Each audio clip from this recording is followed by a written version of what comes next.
नमस्कार दोस्तों, चलिए जानते हैं उत्तर प्रदेश की फटाफट 50 बड़ी खबरों को सिर्फ 10 मिनट में। लेकिन उससे पहले आप यह वीडियो किस जगह से देख रहे हैं, हमें कमेंट में जरूर बताएं।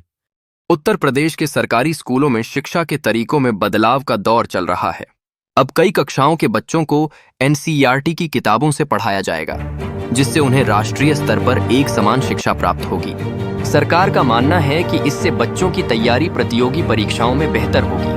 यह कदम शिक्षा के क्षेत्र में एक नई उम्मीद की किरण प्रस्तुत करता है। इसके साथ ही वाराणसी और पूर्वी क्षेत्र में गर्मी की दस्तक हो चुकी है। पछुआ हवा कम होने के कारण धूप की तीव्रता बढ़ चुकी है। मौसम विभाग ने अलर्ट जारी किया है कि आने वाले दिनों में तापमान और चढ़ सकता है। ऐसे में लोगों से सतर्क रहने और दोपहर में बाहर निकलने से बचने की अपील की गई है। गाजियाबाद में एक और दुखद घटना सामने आई है। 4 महीने के मासूम बच्चे के अपहरण की खबर ने सभी को चौंका दिया। पुलिस ने जल्दी कार्रवाई करते हुए एक महिला को पकड़ लिया है और मामले की गहराई में जा रही है। इस घटना ने सुरक्षा को लेकर चिंताओं को बढ़ा दिया है। नगर निगम की ओर से हाउस टैक्स में 300% बढ़ोतरी की बात चल रही है, जिससे पार्षद और जनता में हंगामा मचा हुआ है। लोग राहत की उम्मीद कर रहे हैं कि अगली बैठक में कोई समाधान निकाला जाएगा। इस मुद्दे ने लोगों में हलचल बढ़ा दी है। युवाओं के लिए खुशखबरी है कि यूपी लेखपाल भर्ती की मुख्य परीक्षा की तारीखें घोषित हो गई हैं। लाखों उम्मीदवार परीक्षा की तैयारी में जुटे हुए हैं और इस अवसर को अपनी मेहनत से भुनाने की कोशिश कर रहे हैं। महिलाओं के स्टार्टअप को प्रोत्साहन देने वाली यूपी सरकार ने 900 महिला उद्यमियों को लाभ पहुंचाया है। इन नवांकुर व्यवसायों ने आत्मनिर्भरता के एक नए अध्याय की शुरुआत की है, जहां महिलाएं समाज में सकारात्मक बदलाव का संकेत दे रही हैं। राज्य की अर्थव्यवस्था को $8 ट्रिलियन तक पहुंचाने के लिए कृषि को महत्वपूर्ण माना गया है। विशेषज्ञों का कहना है कि अगर कृषि और उससे संबंधित उद्योग मजबूत होंगे तो ग्रामीण क्षेत्रों की आय में वृद्धि होगी। इतना ही नहीं, वाराणसी की कुछ महिलाएं ई-रिक्शा चलाकर बच्चों तक खाना पहुंचाने का काम कर रही हैं, जो एक प्रेरणादायक मिसाल है। यह प्रयास न केवल उनकी आत्मनिर्भरता को बढ़ाता है, बल्कि समाज के लिए भी प्रेरणा सुनिश्चित करता है। अब बात करी ले स्कूलन की। यूपी के सरकारी स्कूलन मां पढ़ाई के तरीका मां बड़ा बदलाव आवत बा। अब कई कक्षा के लड़का लड़कियन का भी एनसीईआरटी की किताब से पढ़ावल जाई। सरकार के मानना है कि ऐसे बच्चन के पढ़ाई पूरे देश के स्तर से जुड़ जाई और आगे प्रतियोगी परीक्षा मां भी मदद मिली। अब मौसम की खबर। वाराणसी और पूरब के इलाका मां धीरे धीरे गर्मी बढ़े लगी है। पछुआ हवा कम होए गेन हिन, जैसे दिन मां धूप तेज महसूस होए लगी। मौसम विभाग कहत है कि आवे वाले दिनन मां तापमान और चढ़ी, तो लोगन से कहत हैं कि दोपहरिया मां बाहर निकले से बची। गाजियाबाद में एक बहुत दुखद घटना भी सामने आई। 4 महीना के मासूम बच्चा के अपहरण होएगा। पुलिस तुरंत कार्रवाई करत एक औरत का पकड़ लिहिस है और पूछताछ चालू है। पुलिस कहते हैं कि जल्दी सच्चाई सामने आई। अब नगर निगम की बात। गाजियाबाद में हाउस टैक्स बढ़ावा के प्रस्ताव पर बहुत हंगामा होता है। करीब 300% तक बढ़ोतरी की बात चलत है, जौन से पार्षद और जनता नाराज हैं। लोगन के उम्मीद है कि बैठक में राहत मिल सकत है। अब नौकरी के तैयारी करत लड़का लड़कियन खातिर खुशखबरी। यूपी लेखपाल भर्ती की मुख्य परीक्षा की तारीख तय हो गई है। परीक्षा सुबह 10 बजे से हुई और लाखन उम्मीदवार तैयारी में जुट गए हैं। अब महिलन के बारे में एक अच्छी खबर। यूपी सरकार महिला स्टार्टअप का बढ़ावा देत है। करीब 900 महिला उद्यमियन का सीधा फायदा मिला है। कई नवा बिजनेस शुरू भय हैं और महिलन आत्मनिर्भर बनत जाते हैं। राज्य के अर्थव्यवस्था के लक्ष्य $8 ट्रिलियन तक पहुंचावे खातिर खेती बहुत जरूरी मानी जात है। विशेषज्ञ कहते हैं कि अगर खेती और उससे जुड़ा उद्योग मजबूत हुई तो ग्रामीण इलाका के आमदनी बढ़ी। वाराणसी में कुछ महिलन मिसाल बन गए हैं।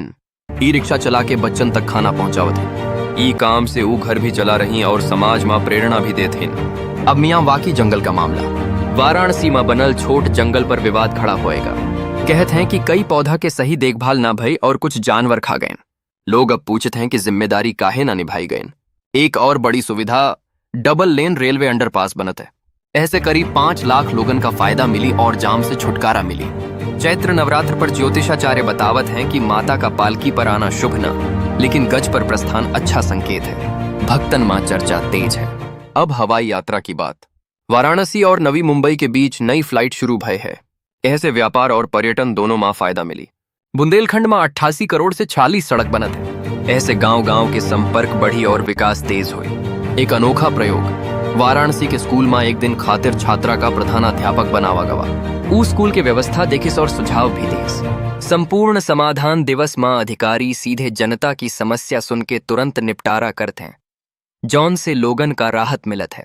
रेलवे सुरक्षा खातिर जीआरपी मोबाइल टीम सक्रिय हुई। अब स्टेशन और ट्रेन में निगरानी बढ़ी। गाजियाबाद में बायोगैस के नाम पर शिक्षा और छात्रों की राहत पर सरकार का ध्यान केंद्रित है। हाल ही में मुख्यमंत्री योगी आदित्यनाथ ने होली से पहले 38 लाख विद्यार्थियों के लिए छात्रवृत्ति राशि बढ़ाने की घोषणा की है।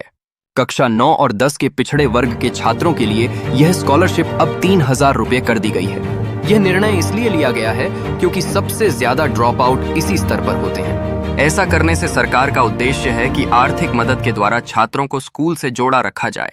अधिकारियों को निर्देश दिए गए हैं कि छात्रवृत्ति का भुगतान होली से पहले छात्रों के खातों में पहुंच जाए, ताकि किताबें और फीस के लिए समय पर वित्तीय सहायता की जा सके। इसके साथ ही मुख्यमंत्री ने जापान दौरे पर बड़े उद्योग समूहों से मुलाकात की है। मित्सुई ग्रुप को ग्रीन एनर्जी और टेक्नोलॉजी सेक्टर में यूपी में निवेश का न्योता दिया गया। ऑटो सेक्टर में भी सुजुकी मोटर कॉरपोरेशन और मिंडा समूह के साथ सहयोग बढ़ाने पर चर्चा हुई। ऐसी उम्मीद है कि इससे प्रदेश में ऑटो पार्ट्स मैन्युफैक्चरिंग को बड़ा बढ़ावा मिलेगा और हजारों युवाओं को रोजगार मिलेगा। सिंगापुर से 1 लाख करोड़ रुपए के निवेश प्रस्ताव की चर्चा भी की जा रही है। यदि ये परियोजनाएं जमीन पर उतरती हैं, तो इंडस्ट्रियल पार्क और लॉजिस्टिक्स हब में बड़ा बदलाव देखने को मिल सकता है। इंफ्रास्ट्रक्चर विकास भी सरकार की प्राथमिकताओं में शामिल है। मिर्जापुर में दुर्गांज गोपीगंज मार्ग के चौड़ीकरण को मंजूरी मिल गई है। 25 करोड़ की लागत वाली ये सड़क विंध्य क्षेत्र में आने वाले श्रद्धालुओं और व्यापारियों के लिए राहत प्रदान करेगी। वहीं जेवर में बन रहा नोएडा अंतर्राष्ट्रीय हवाई अड्डा तेजी से आगे बढ़ रहा है। इसकी रनवे लाइट और नेविगेशन सिस्टम का सफल परीक्षण हो चुका है। माना जा रहा है कि एयरपोर्ट शुरू होते ही पश्चिमी यूपी में रोजगार और व्यापार की गति कई गुना बढ़ जाएगी। हमें गंगा एक्सप्रेसवे परियोजना की प्रगति पर भी ध्यान देना चाहिए। इस परियोजना का काम दिसंबर तक पूरा करने का लक्ष्य रखा गया है। यह एक्सप्रेसवे पश्चिम से पूर्व तक यात्रा समय को कम करेगा और माल ढुलाई को आसान बनाएगा। धार्मिक और सांस्कृतिक मामलों में वाराणसी में मसान होली की परंपरा पर चर्चा हो रही है। मणिकर्णिका घाट पर होने वाली परंपराओं को लेकर कुछ विवाद उत्पन्न हुए हैं, जिस पर प्रशासन ने बातचीत शुरू की है। इसके अलावा काशी में एक विदेशी जोड़े ने गंगा के बीच नाव पर वैदिक रीति से विवाह कर सबका ध्यान खींचा है। राजनीतिक हलचल भी कम नहीं है। शंकराचार्य विवाद पर बयानबाजी तेज है। राजधानी लखनऊ में समर्थन और विरोध में पोस्टर लगे हैं। एक बीएसपी विधायक के घर आयकर विभाग की कार्रवाई ने भी सियासी माहौल गर्मा दिया है। कानून व्यवस्था की बात करें तो अमरोहा कोर्ट को बम से उड़ाने की धमकी मिलने के बाद सुरक्षा बढ़ा दी गई है। साइबर टीम ईमेल की जांच कर रही है। वहीं एक बैंक अधिकारी पर शादी का झांसा देकर ठगी का मामला दर्ज हुआ है। पुलिस डिजिटल सबूतों के आधार पर जांच कर रही है। शिक्षा जगत से बड़ी खबर आई भारतीय प्रबंधन संस्थान लखनऊ से, जहां इस बार प्लेसमेंट में एक छात्र को 60 करोड़ रुपए का पैकेज मिला। इसे प्रदेश के लिए बड़ी उपलब्धि माना जा रहा है। ग्रामीण विकास की बात करें तो बुंदेलखंड में जल जीवन मिशन के तहत हर घर नल योजना का ट्रायल सफल रहा है।